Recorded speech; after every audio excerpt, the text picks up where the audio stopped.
I was watching this video where someone was talking about sensitivity and ultimately the power that you have when you have a sensitive nervous system, when you're able to really be with it or like hone that ability and self-trust that it takes to really use that as the information sensing element of yourself that it truly is.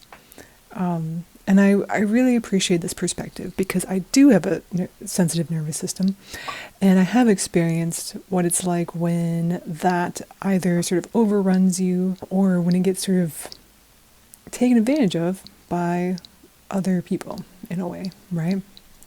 So, like one thing that I've noticed about being more of like a sensitive person is that it also sets me up, or it has developed within me like a deep sense of empathy. And with that, I have that sense where like I want to care. I don't want other people to be in pain, right? And I will be very aware of when they are, even if like they aren't necessarily saying it, but I can see and read things really deeply.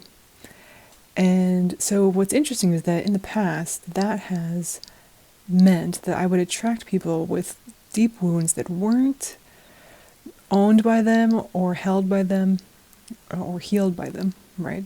But they were seeking someone to kind of do that emotional labor of holding the wound for them or to try to solve a situation. So I would attract those people because I would be sort of like an open wire of like empathy. I was just like, oh.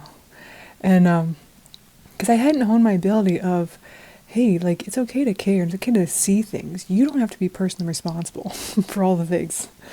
And also allowing yourself to be centered within you, right? I know people try to say, oh, that's self-centeredness, but like you need to be centered within yourself.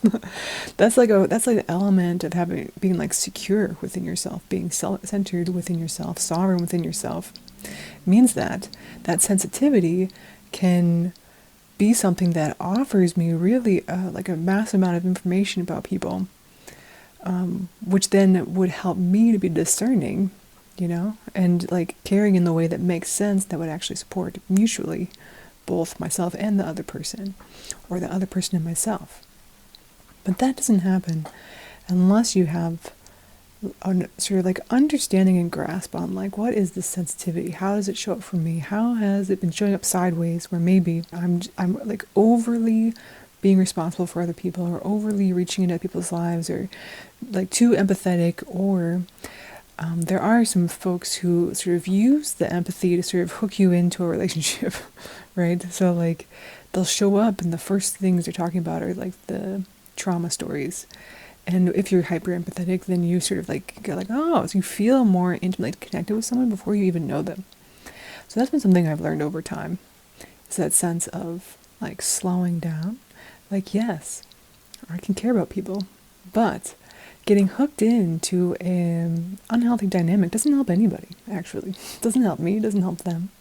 It only kind of drains my life force in a way. And I think that's something you have to really come to, is that sense of like unhealthy dynamics do not actually help the person who seems to require it, right? Like unhealthy dynamics help no one.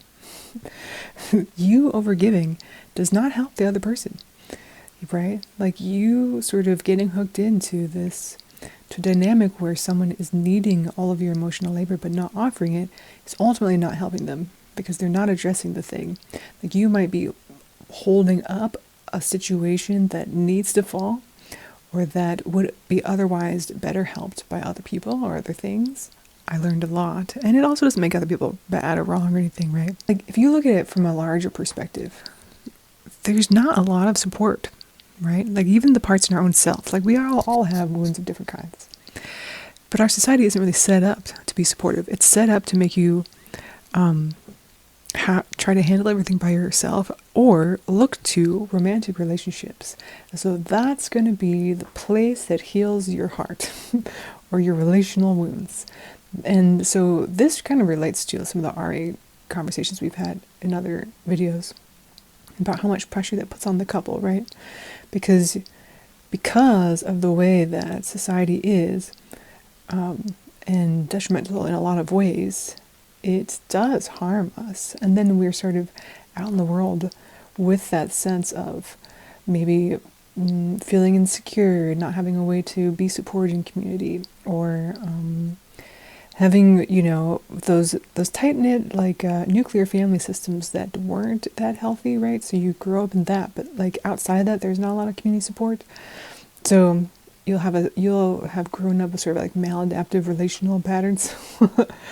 And then you go seek out relationships to try to like fill those situations, those things, those voids or whatever, but it can't hold that, And so like even hyper empathy can be a form of like maladaptive relational way of being, right? Because I had to learn that part of what I was doing was also seeking that validation, or trying to get love through hyper empathy, through like sort of overextension of myself, or taking on someone else. But then I came to this place of like really knowing, hey, the hyper empathy, or even the sensitive nervous system within myself, like this is an incredible gift to me and to others, but like it starts with me, right? And that this means that I can receive so much information. I don't have to do anything about it, but I can allow it to be part of how I discern what's actually going to work for me, and trust myself on a deeper level.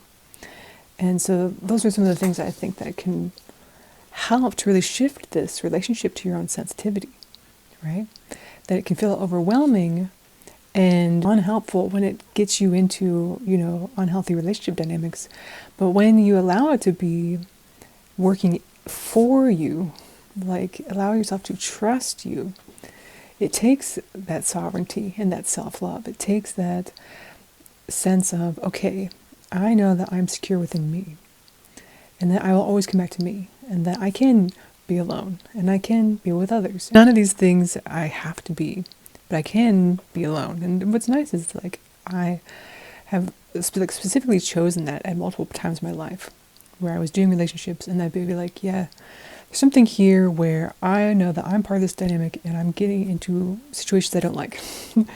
So I'm going to be alone for a bit, and like work on the part that's mine, at least. But even work on the part that gets me into those specific dynamics. Like what in me is allowing myself to not see a red flag, or to put a blind eye to things that don't actually work for me, or to not trust when something within me says, this doesn't work for me, right? And just go forward anyways. So I had to sort of pull back. At least for me, that helped, right? Pull back to be like, hey, are you operating from a sense of urgency? And where is that urgency coming from? And how is that urgency impacting what happens, right? Or what you ignore, or what you pretend isn't happening. And then, and along with that sort of that self-validation. So not only learning to trust that part of myself, but to validate, like, hey, this, whatever I'm sensing matters to me in some way. Apparently, I'm sensing it. Or I'm receiving a signal within myself about something. So what if I slowed down to listen? What wisdom is here that my body is telling me? My intuition, perhaps? And also know that your sensitivity doesn't have to make sense to someone else. So, like, yes, we're talking about internal signals about relationships, but even if it's like sensitivity to environments, you don't have to make yourself someone who's not sensitive to environments if you are, right? So validating also your level of sensitivity, even if it feels like it's bigger than it quote unquote should be. Because what if we don't live in the world of should, but you live in the world of you and truth and what is actually happening, right? So for example, I think I mentioned one of these videos that I went to, like, for New Year's Eve. I went to like this dance party, and for me, like, sound is a big deal. It can be a big deal sometimes. And so I brought my loop, earplugs that you can still hear the music, but it like turns it down pretty significantly. And they're like shiny, so like you can tell there's things in your ears, right? And I remember there was like a number of years ago when I first got them. I felt a little nervous like wearing them because it is obvious that there's something in your ears.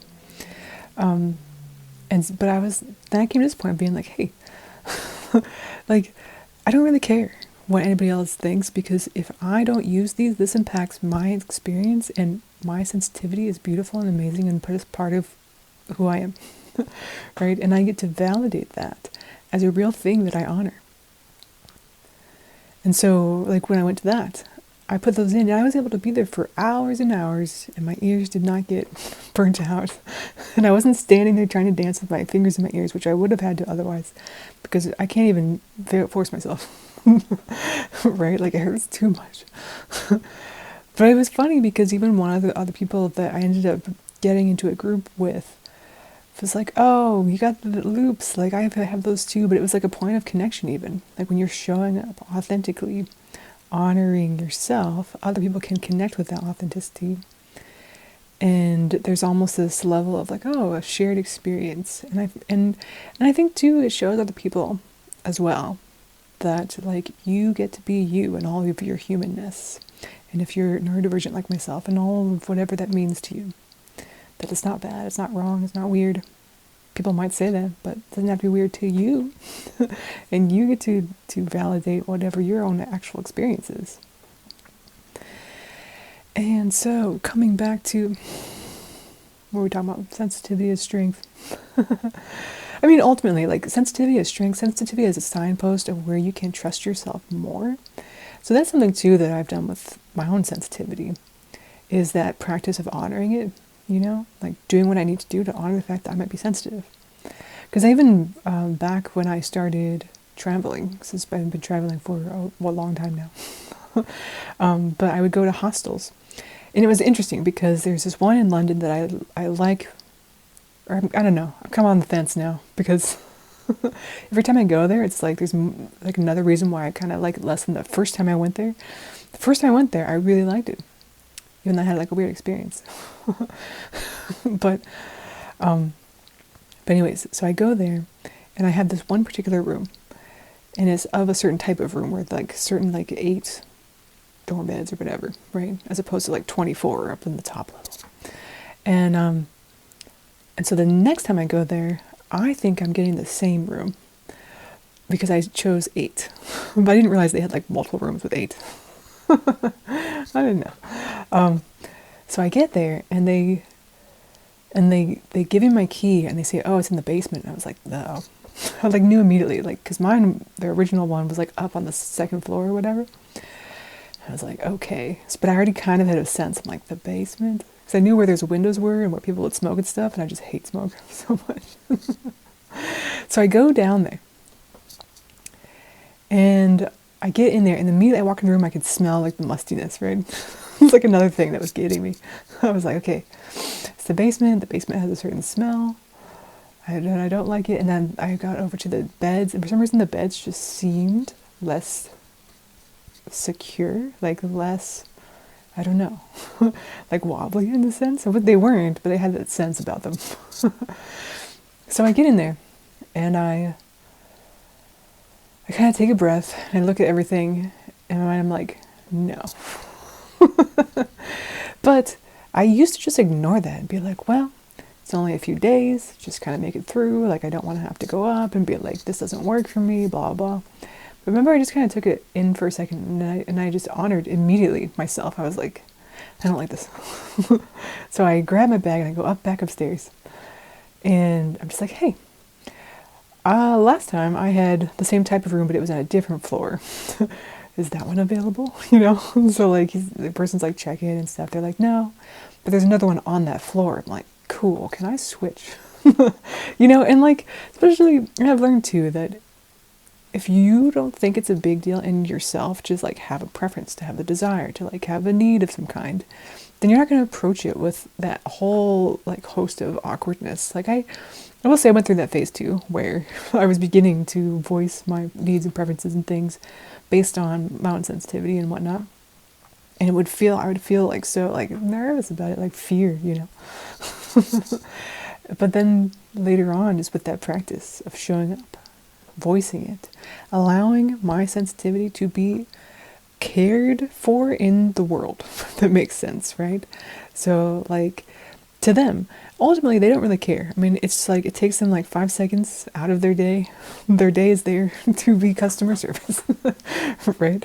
Like this is the point. That people come up to them, they have questions and things, right?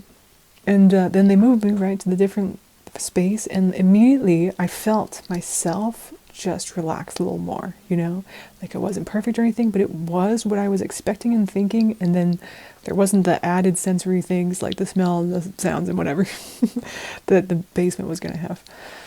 And I was like, okay. And I was so proud of myself, right? So that's an element of sensitivity that has more to do with your senses. Then there's the sensitivity relationally, of how you can pick up on people and things and energies, and like how you can tell like if what they're saying matches their tone, which or matches like the little micro expressions people make, or like whatever, like all things, right? And so that all of these things help you to really honor that sensitivity, help you to really be present with, trust yourself more. And that's ultimately it too, is that opportunity to trust yourself more and show yourself that you matter, right? That sensitivity is a beautiful signpost, is a gift to you. It doesn't always feel like a gift, like especially if it is about sensory things. Sometimes that can be overwhelming. But I would say as I began to honor myself more, and then make adjustments, right? Like, so I don't have to force myself to be in an environment I don't want to be in, if at all possible. Then I would be able to experience it more as a gift. If I'm just ignoring it in relationships, in dynamics, in experiences, in environments, then yes, of course it's going to be overwhelming, because it's not going to go away. But I'm trying to tell myself it's not there. I'm still going to experience it. It's still going to be overwhelmed. I'm going to force myself to stay with things that aren't working. Right? So ultimately, I'm the one that has to show up to this. And then it becomes a gift. But it also becomes a gift in the practice of showing up for yourself. Because that is a gift in and of itself, too. Right? Because you're going to need and have to and want to show up for yourself in so many other ways, too. Not just about sensitivity. But this is one of the ways you can practice that. And I will say lastly, too, like especially around relational things and around that sense of urgency. Like when especially being neurodivergent and how that impacts relationships and community building and things like that. You can often, like I've often found myself with smaller community or like interspersed with different times of isolation and things like that, different levels of isolation. That urgency can build, or that sense of like the first person that comes along, like, oh, you sort of like just open up to it without a sense of discernment. It has been helpful and probably tied to the sense of honoring myself. Like as I honor myself, I build a better relationship with myself, which makes it more okay to be alone, right? So like I have come to really appreciate my own presence. I have come to really appreciate who I am as a person, to enjoy my own time, right? Which then makes it so much better when you go into dynamics with other people, because you're not coming from a place of lack so much. And like, yeah, I need more community. I want more community. And you don't just get rid of that need or desire just because you become more okay with being alone. But it does help you to discern and move forward with intention instead of urgency. And a sense of curiosity. Because then, if I'm not moving forward with urgency, and even though I have intention and desire, right, of course I want more community, then what happens is I can move from that place of curiosity without agenda. The urgency has an agenda. It has a need to fill, or it has a desire, or it has like a belief that's pushing it. But curiosity without an agenda allows me to be present with what's actually happening, and then slowing down enough to get us to read those signals that my own sensitivity is providing to me. And get curious too, right? Like sometimes the signal could be that I don't feel comfortable with another person, or it could be that I don't feel comfortable being this vulnerable just because I have some shame somewhere, you know. So, but you get a sense too about what is what, right? Is the you'll get a sense, at least I have over time, that sense of, okay, is the discomfort coming from shame because it has a particular feeling to it. I've noticed, or is the discomfort coming from more of like an outside signaling, like, something here is bringing up something, or something here is telling me something, right? So yeah, so I don't know. It had me thinking. Her conversation around sensitivity, and I really liked it because it came from such a sort of positive sense of being able to see this as the gift that it is, and it doesn't always have to be experienced as a gift. And I don't mean to like minimize when sensory sensitivity can be very debilitating or overwhelming, right? And I'm talking about sensitivity in a broad sense, you know, the sensory being just like a part of that, but also your sense of your own intuition, your sense of energy, even your sense of people, and trusting more of what you know. And I think that's something too, like especially even when other people don't know themselves that much or don't want to be as honest with their own self, like they can be believing that they're one way, but then they're actually showing up a different way. And so it's hard because they're telling you something, a story that they believe about themselves, but you're seeing something different. And so I've learned that it's not always a malicious thing. Sometimes it's just someone wants to believe it about themselves, but they don't actually live it, you know. But I can be the one that allows myself to see what's happening in honesty, without judgment. But it doesn't have to mean anything about the other person. But I can just get a sense of what is actually happening. And to validate that to myself. That I don't need another person to agree with me to know what my experience is. And that's a big thing, and that's something that, you know, I really think is important and powerful in our lives. That we can be the one that says, my experience is validated by me. And that matters, you know? Okay. Yes, those are my thoughts about this for today. I'd love to hear your thoughts about your own sensitivity, if that's something that you experience in any of those ways that I mentioned, how that's impacted your relationship, or how you think you could utilize that as a way of discernment, as a gift in some way, or not. You don't have to agree with me on that. If you don't, great. I want to hear about that too.